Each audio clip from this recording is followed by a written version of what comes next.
Hello friends, எல்லாத்துக்கும் வணக்கம். நான் ரெண்டு பெரிய சைஸ் கேரட்டை எடுத்து தோலை சீவிட்டு மறுபடியும் நல்லா சீவி எடுத்து வச்சுருக்கேன். இந்த கேரட் அல்வா, அந்த கேரட்டில் அல்வா செய்ய போகிறோம். இது எப்படி செய்யறதுன்னு பார்க்கலாம். வாங்க வீடியோக்குள்ளே போகலாம்.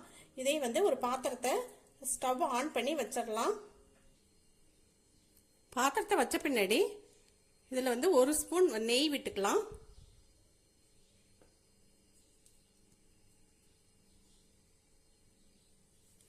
நெய் விட்டு பின்னாடி இந்த கேரட்டை இதில் போட்டு அப்படியே நல்லா அந்த நெய்யிலேயே கொஞ்சம் வறுத்து எடுத்துடலாம்.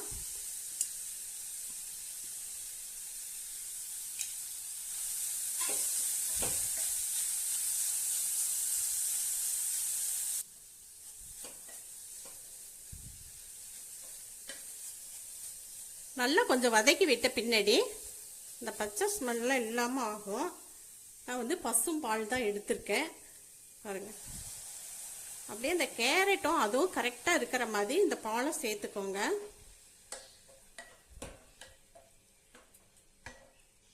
இதில் 1/2 டம்ளர் பால் நான் ஊற்றிருக்கேன்.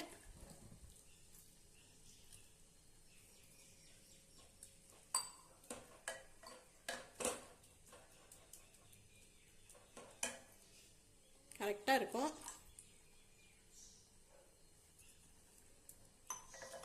இதை மூடி போட்டு வச்சிடலாம். ஒரு 3 விசில் வரட்டும்.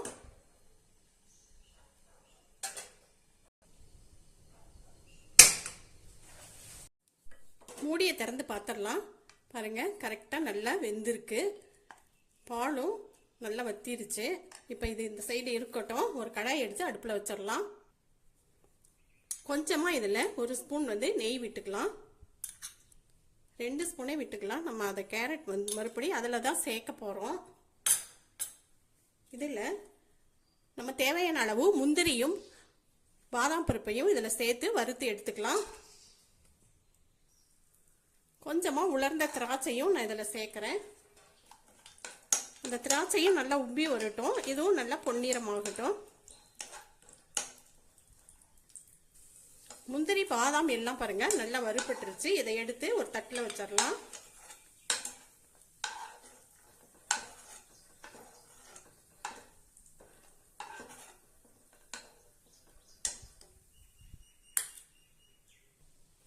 அதே நெய்யிலேயே நம்ம இந்த கேரட்டை வேக வச்சதை போட்டுடலாம்.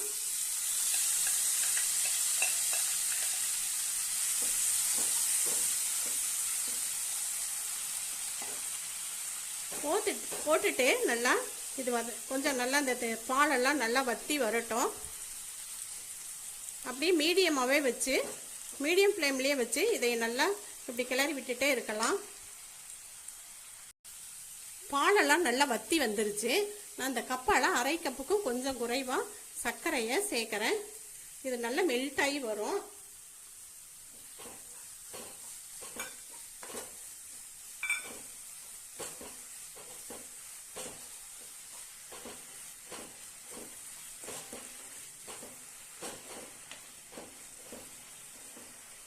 பாருங்க, இதுவும் நல்லா வத்தி வரட்டும்.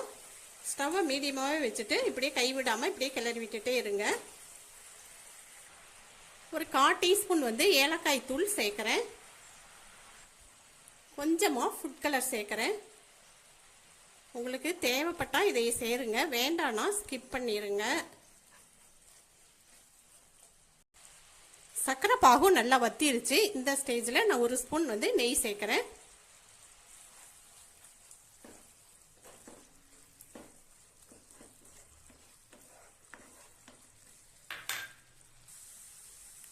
லாஸ்ட்டாக ஒரு 3/4 ஸ்பூன் நான் நெய் விட்டுருக்கேன். சின்ன ஸ்பூனில் 1 ஸ்பூனே வரும்.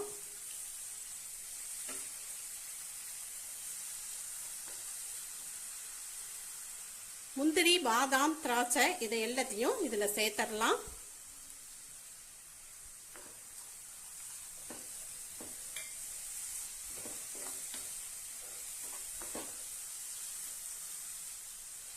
பாருங்க, நல்ல சுவையான அல்வா ரெடி. நல்லா பாருங்க, நல்லா அப்படியே ஒன்று சேர்ந்து வந்துருச்சு. பாத்திரத்துலேயும் ஒட்டாமல் இருக்கு. நெய்யும் வெளியில் வர ஆரம்பிச்சிருச்சு. நம்ம இப்போ எடுத்துடலாம். நல்ல சுவையான கேரட் அல்வா ரெடிங்க. பாருங்க எப்படி அப்படியே நல்லா வலிக்கிட்டு விழுகுது.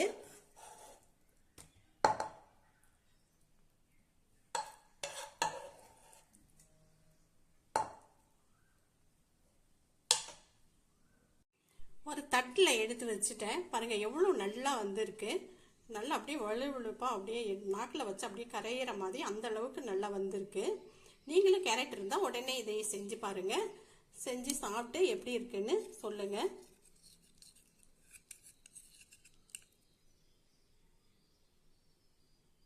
சாப்பிட்டு பார்க்கலாம். ரொம்ப நல்லா டேஸ்டாக இருக்குதுங்க. அவ்வளோ டேஸ்டாக இருக்குது. அந்த நெய்யினுடைய வாசம், ஏலக்காய் தூள், இந்த பாதாம் முந்திரி எல்லாம் போட்டதுக்கு அவ்வளோ நல்ல ஒரு டேஸ்ட்டில் இருக்குங்க. இந்த வீடியோ பிடிச்சிருந்துச்சுன்னா லைக் பண்ணுங்கள், ஷேர் பண்ணுங்கள். இதுவரை சப்ஸ்கிரைப் பண்ணாதவங்க சப்ஸ்கிரைப் பண்ணுங்கள். நன்றி.